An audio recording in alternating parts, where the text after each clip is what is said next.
First, two rebuttals.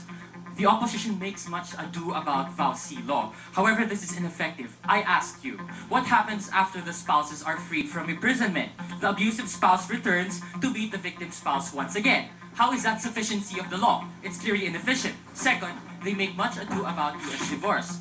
However, what we have to analyze is that U.S. states implement no-fault divorce.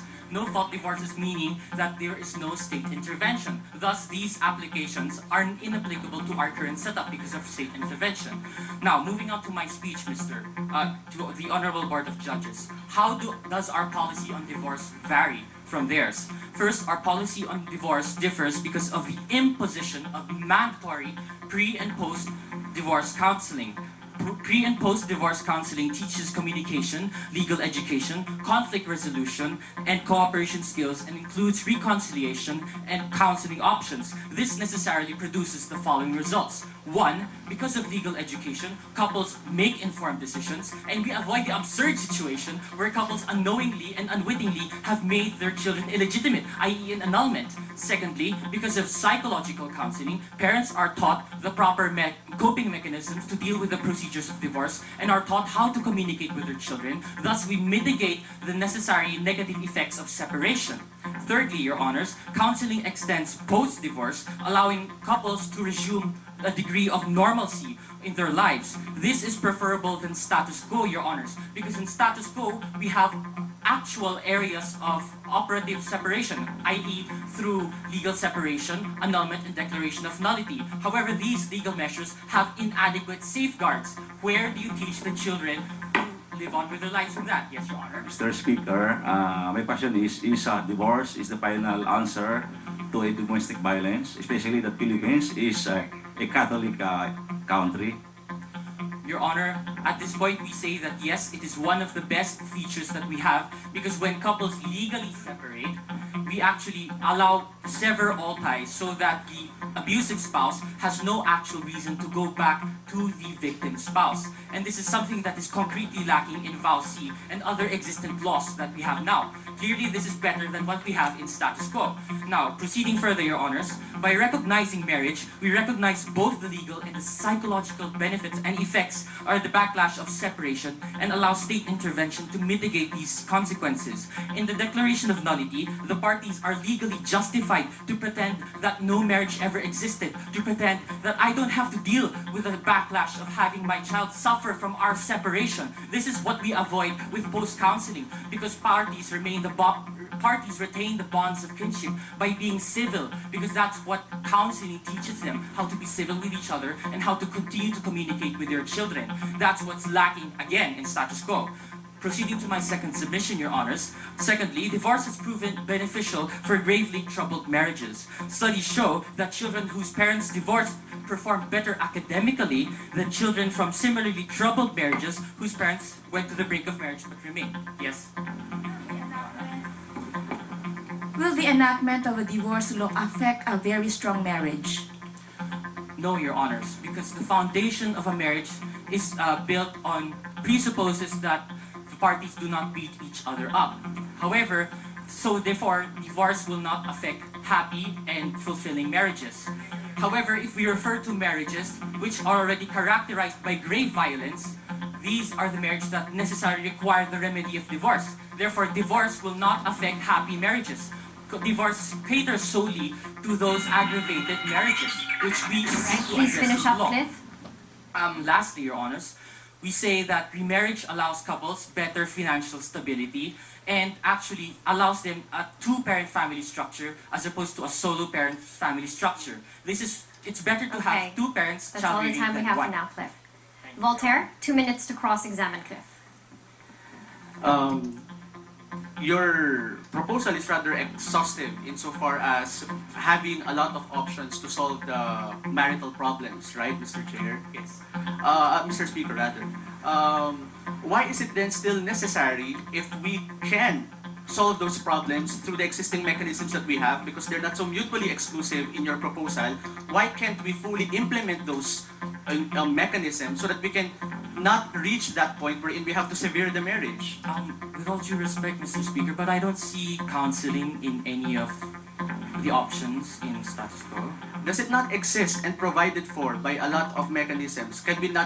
Assuming, for example, it's not provided, can the state have an incentive to make that part of the solution insofar as solving these problems? Mr. Speaker, you're conceding that there is a flaw in our current laws. And that's what we have to remedy. Yes, Mr. Chair. We concede that there is a problem. We concede that there is no perfect setup. But can't there be any other alternative than to sever the marriage? There is none, because in divorce, we actually allow the families to continue with the bonds of family and kinship. Where Mr. is Chair, that in Declaration Mr. Chair, of if that particular marriage is severed and you were not able to rehabilitate the other spouse who is abusive and he re-enters again into another relationship, will that not also become a cyclical scenario wherein that particular spouse can also abuse the other spouse? And that's the problem in the constraint of VAUC law. You allow the spouse to be imprisoned, be freed, and then go back to beat up the So victim's if that's spouse. the problem, then you can simply rehabilitate that person and ensure that he is fully rehabilitated and he understands the nature and circumstances of his marital obligation. Is that correct? Mr. Speaker, that characterizes the cycle of violence. It's against the very nature of the spouses. They cannot be rehabilitated because of the very idea of the cycle of violence. All right. Voltaire, 4 minutes to rebut Cliff and advance your argument. Ladies and gentlemen, we concede that at some point, love can be sweeter the second time around. But this doesn't mean that we can have the right or the privilege to simply renege on our promises, especially when this promise is not only to another spouse, but also with respect to the state. That's why we concede, Your Honors and ladies and gentlemen, that there is some value in dissolving certain marriages, but these should only be the exception rather than the general rule. Because our present system recognizes that when the situation is already of that extent, that you have to sever the marriage due to psychological incapacity, then sever the marriage, ladies and gentlemen. As second speaker for the beneficiality, what will I be talking about? I'll discuss why divorce is not beneficial in better preserving and protecting the interests of our major stakeholders. I will nuance this first on the level of the state.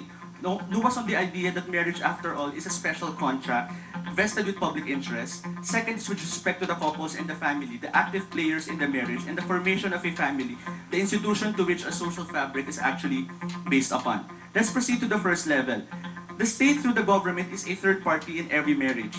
Marriage as a contract is a matter of privilege rather than a right. Thus, the requirements that are strict in its perfection, once entered into, it forms part of a social contract between the citizens and the state. You have the responsibility towards the state that the byproduct of the union, which is the family, is supposed to be an incremental element in the formation of a strong citizenry towards nation building. This particular wisdom is embedded in a lot of jurisprudence. For example, Manuel versus People, which it declared that marriage creates the most important relations in life as having to do with morals and civilization. That's why all decisions currently, when you talk of failed attempts to dissolve the marriage, is ruled in favor of the union because our laws and our society sees a value in maintaining that particular union. Yes? Mr. Speaker, how you can expound that a marriage contract is not a mere agreement but beyond that?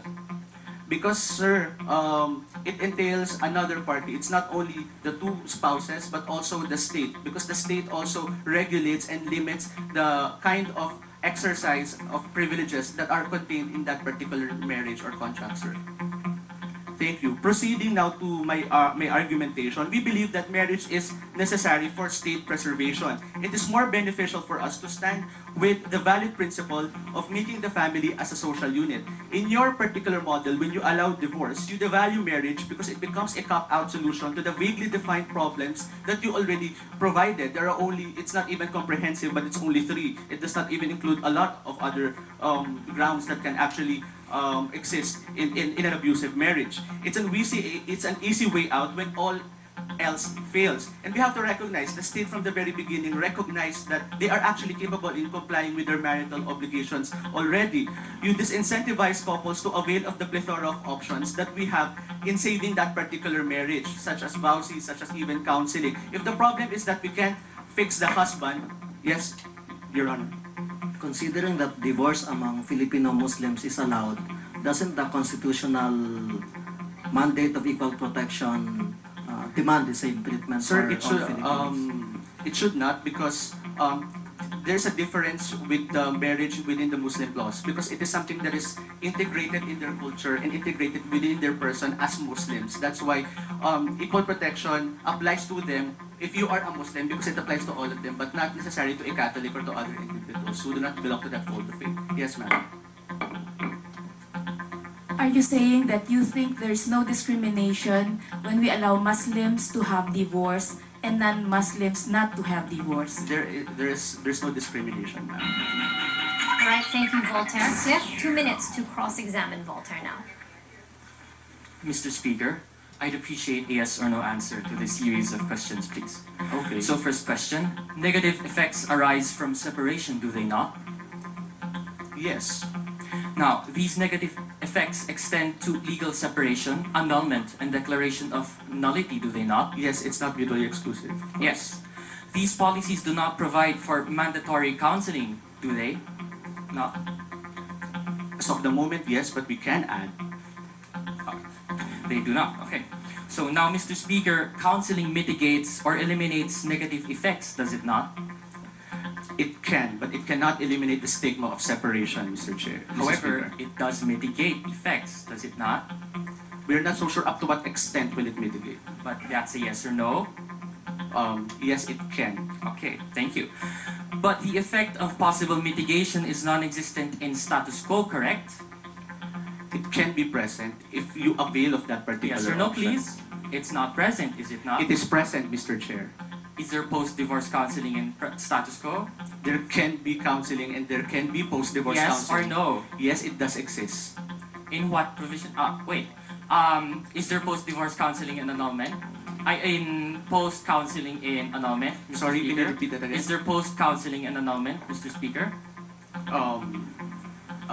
No. Is there post-counseling in legal separation, Mr. Speaker? No, it doesn't provide. Is there specifically in the law. post-counseling and declaration of nullity, Mr. Speaker? It doesn't provide Then in it the law. doesn't exist. Now, Mr. Speaker, those studies you cited earlier are based on separation, correct? No. Oh, isn't divorce a mode of separation, Mr. Speaker? Yes, it is a mode of separation. Okay, so those studies are based on the US, are they not? No, not entirely with the United But States of your America. counsel cited US, not?